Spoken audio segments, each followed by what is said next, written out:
The day started ordinarily enough, yet an odd weight hung in the atmosphere that I simply couldn't dismiss. For weeks, perhaps even longer, I'd been aware of the reality. Those minor discrepancies, the quiet phone conversations, the unexplained late evenings. Caroline had attempted to conceal her infidelity, convinced she was smart enough, convinced she was beyond reach. But I'd observed in silence, collected proof, and studied her carefully, all the while maintaining my poise. Anger hadn't taken hold yet. Desperation was absent. Instead, I was strategic and patient, allowing the tension to gather until the moment felt exactly right.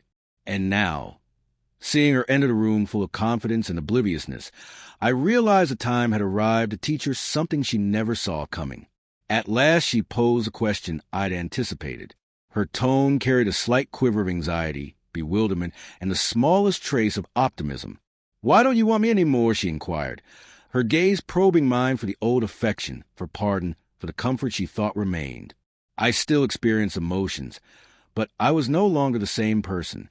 I caught the quick flash of alarm in her eyes, those tiny facial cues betraying her dawning understanding that she'd gone too far. The bold confidence she'd worn, the very confidence that let her betray me so readily, started to fracture.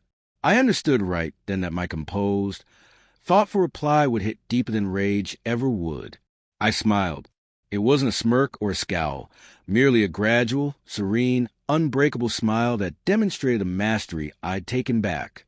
"Because you already gave what was mine to someone else," I replied, every syllable intentional, loaded with honesty and disloyalty. The impact hit right away. Her expression locked in place, bewilderment surfacing first, then incredulity, then mounting dread she couldn't conceal. She grasped instantly that I'd known it all, that my tranquility stemmed not from unawareness, but from full knowledge, that my restraint was not frailty, but silent power.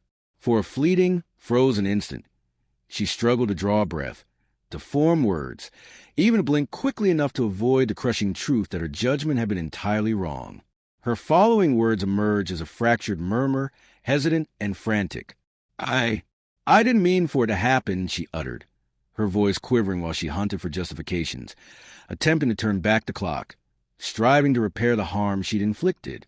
Yet my quietness responded far more forcefully than any debate possibly could. I had no requirement to justify myself. I had no need to detail how I'd uncovered it all. The reality stood plain, evident in my face, my stance, the steady confidence of someone who no longer required her in his existence. Each phrase she offered landed weakly, resounding pointlessly off the firm barriers of my determination. She scanned my eyes, begging, wishing for some wavering. Perhaps a sign of fragility she might exploit once more, but I provided nothing. My look stayed firm and unrelenting, mirroring the clear-sightedness of a man who'd been betrayed yet declined to shatter. The space appeared to shrink as her boldness melted away entirely. The woman who'd once controlled so effortlessly now quivered under the steady pressure of reality. Every notion she'd held for possible reconciliation crumbled. Every belief she depended upon broke apart in that one composed instant. Time stretched as fear gripped her fully. She lowered herself into a seat, trembling faintly, exhausted from the clash between her carelessness and my steadfast resolve. She'd misjudged the subtle strength of watchfulness, the deliberate collection of facts, the crushing impact of quiet command. Now, with each effort to defend herself falling short, she confronted the results of her own decisions. What she'd handed over, my trust, my affection, my loyalty, could never be reclaimed. And she sensed that truth bearing down heavily. Her regrets came next, gentle and shattered, sincere in a manner she seldom permitted herself. She attempted to clarify, to justify, to ease the disloyalty with phrases, but they held no substance. The wound was complete. The teaching had been given, and my poise, controlled demeanor rendered impossible to deny. She crossed a line, erred in her calculations, and now stood completely revealed to the outcomes of her deeds. Every small facial twitch, every slight shake, every uncertain gesture reminded her that her disloyalty had created a lasting scar. By night's close, she had grown subdued, silent, and completely conscious that our bond could never revert to its former state. My composure had served as a tool, the irrefutable power that demolished her presumptions and left her chastened. She discovered that sharing what is sacred with another forms an unbridgeable emptiness, and that a man who safeguards what belongs to him remains unmoved by allure, justifications, or wishes. The teaching was unmistakable and would remain etched in her memory forever. I departed from that exchange carrying only a serene feeling of finality. I hadn't needed to elevate my tone. I hadn't needed to dispute. I hadn't needed to pursue her. The calm, deliberate presentation of the facts had proven far stronger than any clash, more enduring than any begging, and vastly more fulfilling than vengeance could ever offer.